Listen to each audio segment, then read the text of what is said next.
Hey, it's your girl Shayla Ray with InStyle Atlanta, and I am sitting next to Trenell, but I'm going to let him introduce himself, so you go ahead and take the floor. My name is Trenell Harris. I'm a new author of the new book entitled The Silent Voice, Life Lessons Through Poetry. That was self-released last month in March, actually released on my birthday. Wow. Okay, well, we're going to get to this book, but I want to start off with where it all began. Okay. You're from Chicago. I am, Southside. Southside, woo! I've heard some things about the Southside, so just let us know what that experience was like growing up in Chicago. And everything you heard is true, plus some. Wow. Growing up on the South Side of Chicago was a bit of a challenge. I was exposed to a lot of things at an early age. I was privileged enough to be able to go to a private high school, which was predominantly white.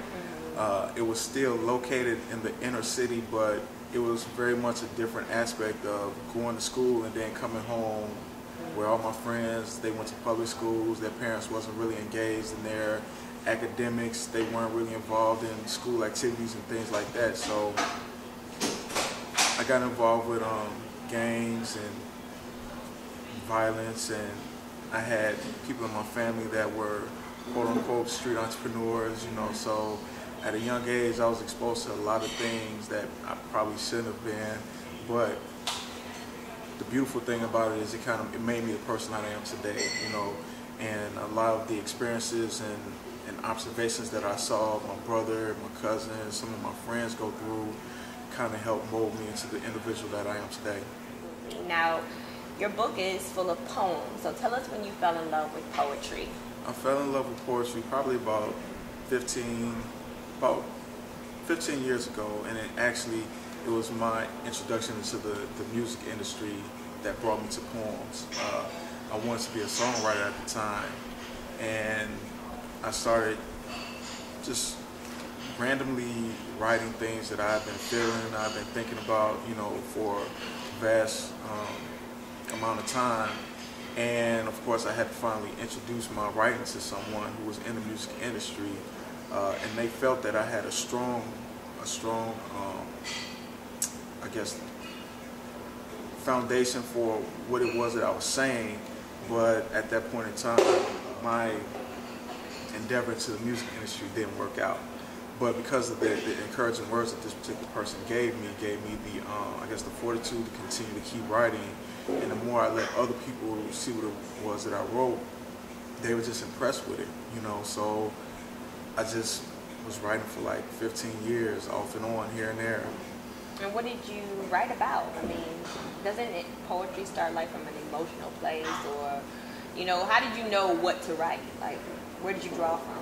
I drew from experiences, things that I was never able to say, I was never able to express to other people, because, as I said, my family, my brother, my cousins are all 10, 15 years older than me, so even though they let me stay around them, I could never contribute anything to the conversation, you know, and I never had anybody really sit down and talk to me, understand what was going on with me at that point in my life.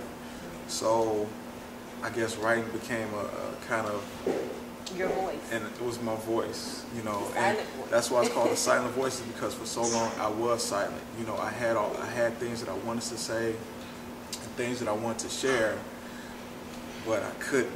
And then as I grew up, I still didn't want to. I didn't want people to know I had feelings and things like that, you know, until I started helping other people with what they were going through. I felt it was time for me to let my voice be heard. Absolutely. That's amazing. So please tell us about the book.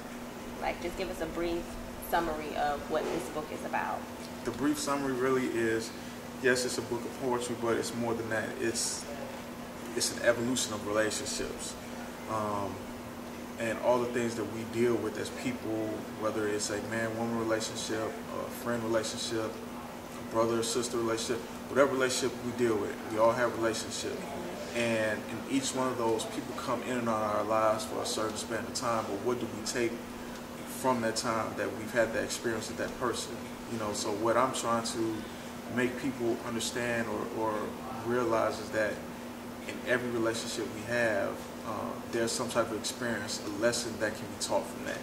We just have to learn from it, and it'll help us in our next one, our next relationship. So it's not that they necessarily need to stay. It's just you need to learn what you acknowledge what you've learned through that person. Exactly, and I believe wholeheartedly that people come in and out of our lives for reasons, and I look at it as some seasons are longer than others. You know, you could have a person in your life for 10 or 15 years, and their season has ended. But what did you learn from that time with that person? You know, don't necessarily look at it as a negative that the relationship didn't work, the friendship didn't work, whatever it was. You got to take something from that and help you as a person, and then help you move on to your next circumstance. Now, my next question is going to be probably tough to answer. I mean, do you have a favorite poem or something that you could read to us, or an excerpt or something?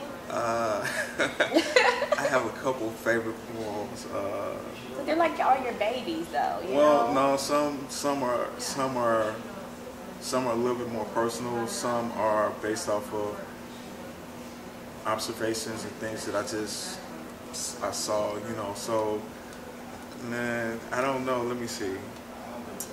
I think one that is my favorite is called Appreciation. Okay. So would you like me to read it?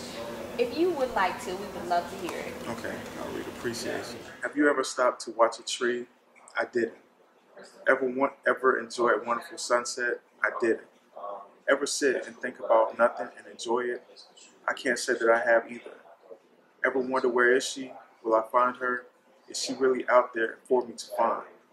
These are the questions I used to ask. I don't have to ask anymore because of you. My heart has been found. Now I can enjoy watching a tree sway in the wind. I can enjoy a beautiful sunset. I can't sit and think about nothing though, because my mind is on you. You have brought enjoyment to my life. My senses and emotions have blossomed. I have learned to appreciate the little things. Look at a leaf. It was once green, but it goes through a transformation, just like I have. The true beauty is starting to show. It takes a leaf a while for the real side to show, but eventually it does. Unfortunately, the leaf will die.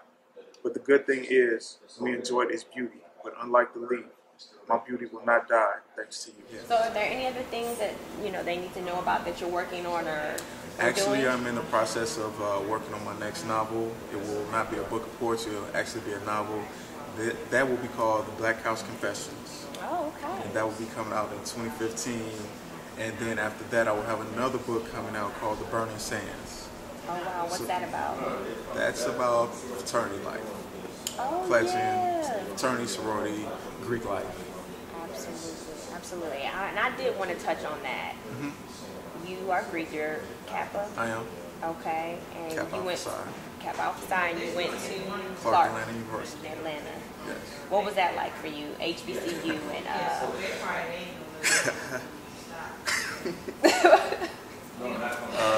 it was a little difficult.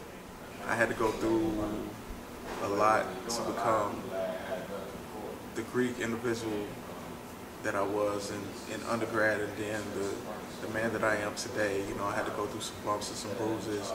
I had to understand the different nuances about what it meant to be Greek, expectations about being a Kappa man, and then just the business of the organizations in themselves, so that was a little bit of an experience as well, especially at a HBCU, because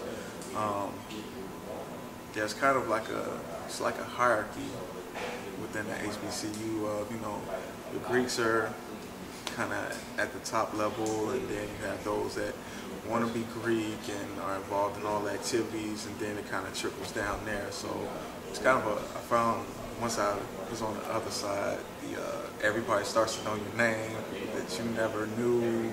All you're of a wearing sudden, your letters, walking around. Well, and it took me a while to start wearing my letters, because I didn't want people to know me That as. attention. Well, I was still me. I wanted people to know. I actually wore blue all the time. I actually wore blue. It took my frat brothers a long time to have me start wearing paraphernalia, but I always wanted to be known as still just Trenell. You know, I didn't want the stigma of whatever stereotype comes along with being a Kappa on me. I made Kappa. Kappa didn't make me. Perfect. That's perfect. Well, I'm sure your Kappa brothers are really excited for you and all you have going on. I want to make sure everybody knows. Let's see the cover again, The Silent Voice. Go to Amazon. You can go to Amazon.com, or you can go and visit my website, the-silent-voice.com. Okay, well, thank you for speaking with us, Trenell. Thank you very much, and it was a pleasure speaking with you. It was a pleasure. I'm your girl, Shayla Ray with InStyle Atlanta. Make sure you stay tuned.